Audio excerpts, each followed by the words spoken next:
Hi, I'm Natasha, your content marketing coach. നിങ്ങൾ ഒരു പുതിയൊരു ക്ലയന്റിനെ ഓൺബോർഡ് ചെയ്തു എന്ന് വിചാരിക്കുക.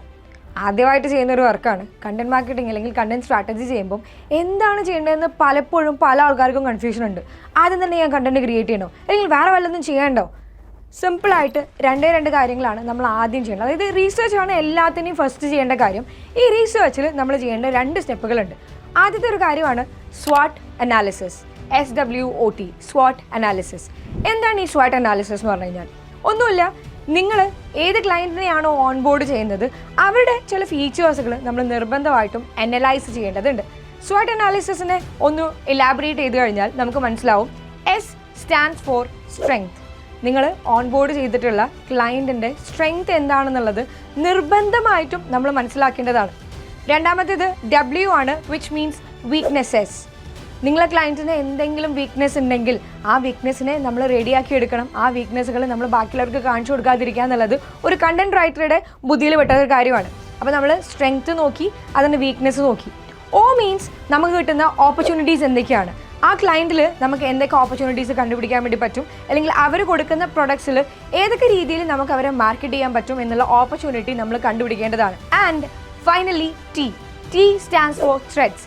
നിങ്ങളെ ക്ലയൻറ്റിന് വരാനിരിക്കാവുന്ന ത്രെഡ്സുകൾ എന്തൊക്കെയാണ്? അപ്പോൾ ഞാൻ ഒന്നും കൂടെ റിപ്പീറ്റ് ചെയ്യാണ്. നിങ്ങളൊരു ക്ലയൻറ്റിനെ ഓൺബോർഡ് ചെയ്ത് കഴിഞ്ഞാൽ ആദ്യം നിങ്ങൾ റീസെർച്ചിൻ്റെ ഭാഗമായിട്ട് ചെയ്യേണ്ട first and foremost thing is SWOT analysis. അവരുടെ സ്ട്രെങ്ത്, വീക്ക്നെസ്, ഓപ്പർച്യൂണിറ്റീസ് ആൻഡ് ത്രെഡ്സുകൾ നിങ്ങൾ അനലൈസ് ചെയ്യുക.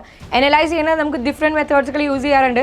ചില ആൾക്കാർ ക്ലയൻസിന് തന്നെ മാക്സിമം ഇൻഫർമേഷൻസുകൾ ഗ്യാദർ ചെയ്യാറുണ്ട്.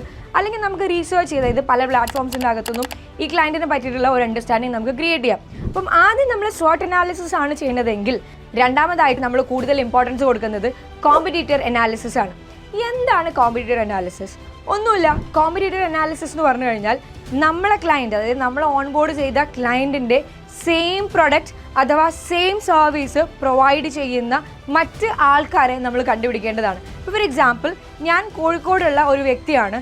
എൻ്റെ പ്രൊഡക്റ്റ്, അതായത് ഞാനൊരു സ്റ്റോറാണ് കോഴിക്കോട് പ്രൊവൈഡ് ചെയ്യുന്നതെങ്കിൽ, എൻ്റെ സ്റ്റോറിലൂടെയാണ് പ്രൊഡക്റ്റുകൾ സെല് ചെയ്യുന്നുണ്ടെങ്കിൽ ലൊക്കേഷൻ എന്നുള്ളൊരു കാര്യം വളരെ ഇമ്പോർട്ടൻ്റ് ആണ്. ഇ-കൊമേഴ്സ് പ്ലാറ്റ്ഫോംസ് ആണെങ്കിൽ ലൊക്കേഷൻ ഇമ്പോർട്ടൻ്റ് ആണെങ്കിൽ പോലും നമുക്ക് കുറച്ചും കൂടെ വൈഡ് സെൻസിൽ നമുക്ക് കോമ്പറ്റീറ്റേഴ്സിനെ കണ്ടുപിടിക്കാൻ വേണ്ടി പറ്റും. അപ്പോൾ ഞാൻ പറഞ്ഞത് എത്രയേ ഉള്ളൂ, നിങ്ങളൊരു ക്ലയൻറ്റിനെ ഓൺബോർഡ് ചെയ്യുമ്പോൾ ആ ക്ലയൻറ്റിനെ മാത്രമല്ല നമ്മൾ പഠിക്കേണ്ടത്, അവരെ കോമ്പറ്റീറ്റേഴ്സിനെയും നമ്മൾ പഠിക്കണം. കോമ്പറ്റീറ്റേഴ്സ് എന്ത് ചെയ്യുന്നു, അവർ ഏത് രീതിയിലുള്ള കണ്ടന്റുകളാണ് ക്രിയേറ്റ് ചെയ്യുന്നത്, അവരെങ്ങനെയൊക്കെയാണ് പ്രൊഡക്റ്റുകൾക്ക് ഓഫേഴ്സുകൾ കൊടുക്കുന്നത്, അല്ലെങ്കിൽ സർവീസുകൾ എങ്ങനെയൊക്കെയാണ് ഓഡിയൻസിനടുത്തോട്ട് റീച്ച് ഔട്ട് ചെയ്യാൻ വേണ്ടിയിട്ട് ട്രൈ ചെയ്യുന്നത്. അപ്പോൾ ഈ രീതിയിൽ കാര്യങ്ങൾ നമ്മൾ മനസ്സിലാക്കിയെടുക്കുമ്പോൾ നമുക്ക് നമ്മുടെ റീസെർച്ച് എന്ന് പറഞ്ഞിട്ടുള്ള ആദ്യത്തേതും വളരെ ഇമ്പോർട്ടൻ്റ് ആയിട്ടുള്ള ഫസ്റ്റ് സ്റ്റെപ്പാണ് നമ്മൾ അവിടെ തീർക്കുന്നത്. അപ്പോൾ നിങ്ങൾ ഇനി നെക്സ്റ്റ് ടൈം ഒരു ക്ലയൻറ്റിനെ ഓൺബോർഡ് ചെയ്യുമ്പോൾ try to focus in these 2 points. ഇതുപോലെയുള്ള കൂടുതൽ ഇൻഫർമേഷൻസ് അറിയാൻ വേണ്ടിയിട്ട് CDAയുടെ പേജ് ഫോളോ ചെയ്യുക. Thank you so much.